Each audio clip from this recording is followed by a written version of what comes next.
Баршаңызға қайырлы күн қыздар. Бүгін сіздермен осындай Спартак тортын дайындайтын боламын. Менімен бірге болып, видеоны соңына дейін көріңіздер.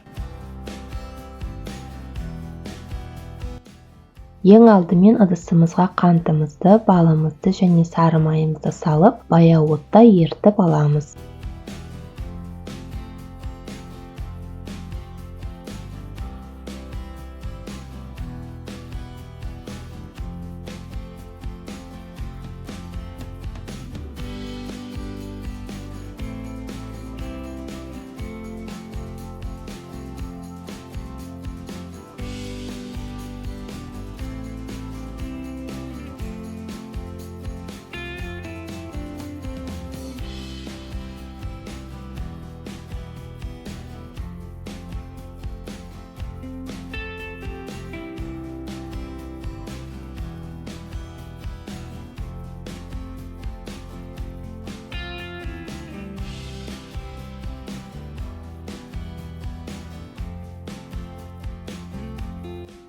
Еріп болған соң үстінен бір шай қасық содамызды салып, жақсылап көпіршігенше араластырып тұрамыз.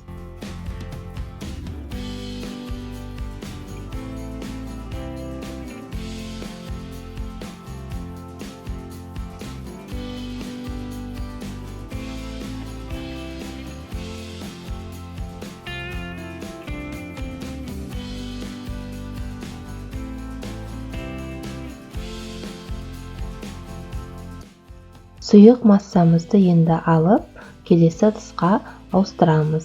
Жақсылап 2-3 минуттай венчиктің көмегімен араластыра отырып, суытып аламыз.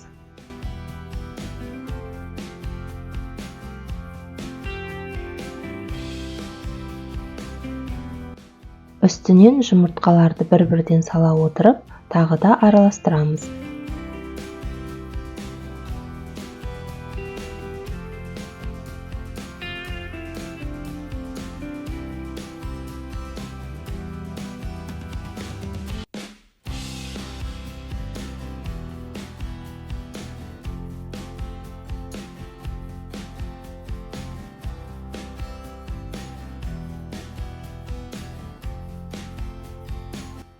Ұнымыз бен какаоны салып, жұмсақ қамыр илейміз.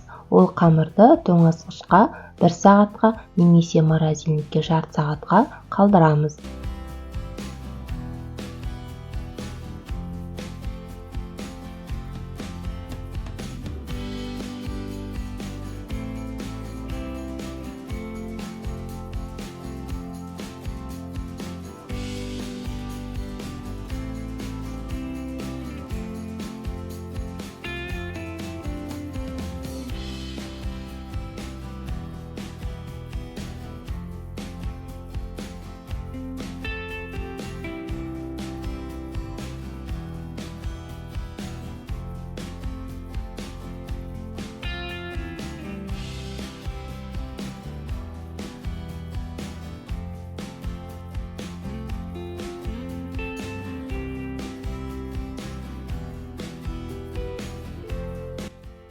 Мен 1 сағатқа тоңазғышқа қалдырдым. Енді қамырымызды алып, осылай таразыға өлшеп, теңге 6 бөлікке бөлетін боламыз.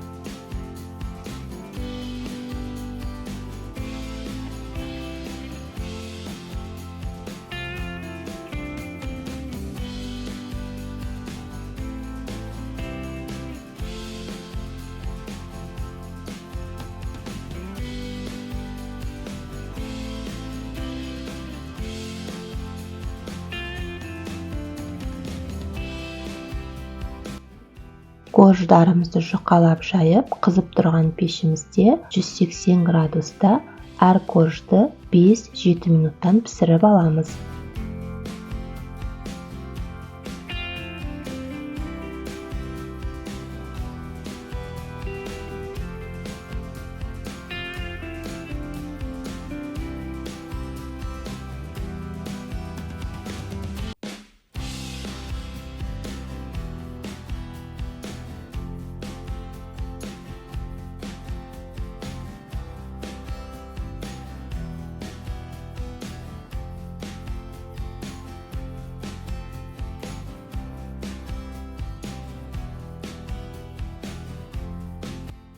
Корждарымыз міне осылай пісіп шығады.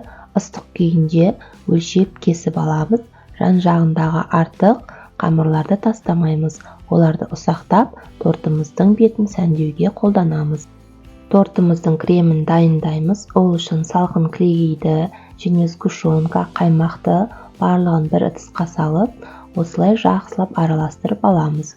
Көп араластырудың қажеті жоқ, бір келкі масса шықса болды.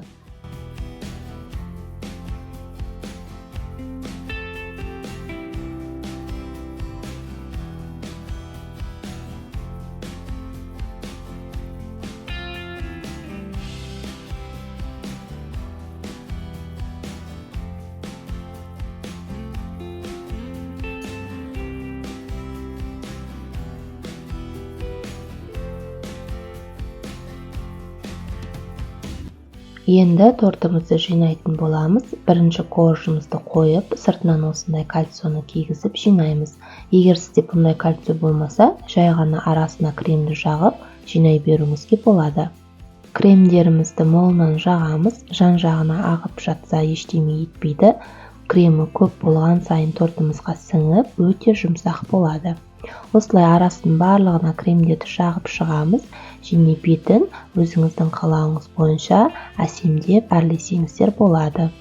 Егер менің арнама тіркелмеген болсаңыз, менің арнама тіркеліп кетіңіз және де комментария бөліміне өз ойларыңызбен бөлісе отырыңыздар.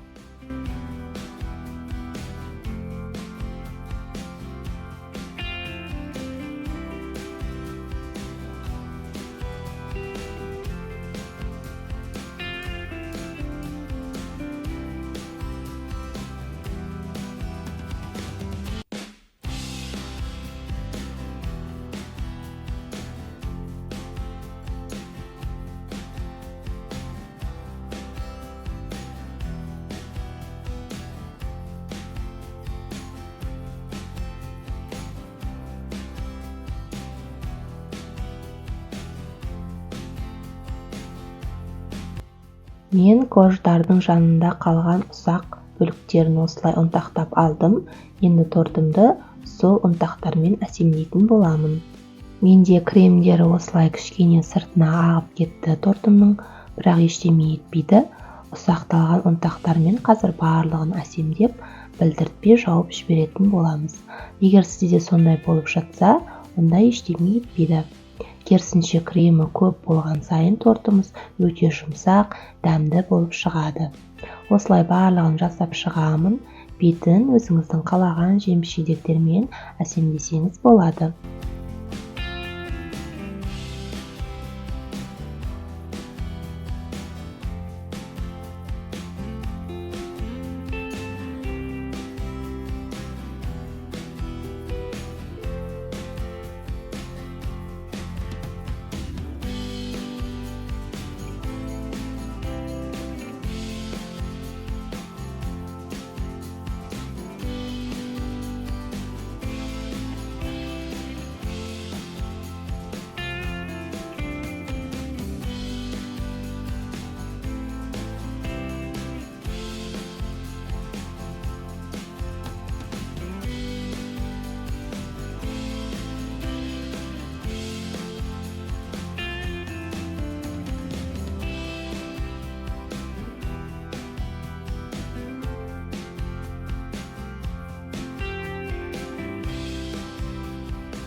Міне біздің тортымыз осындай әдемі болып шықты. Сіздермен бірге болған әдемі, менімен бірге болғандарыңызға рахмет.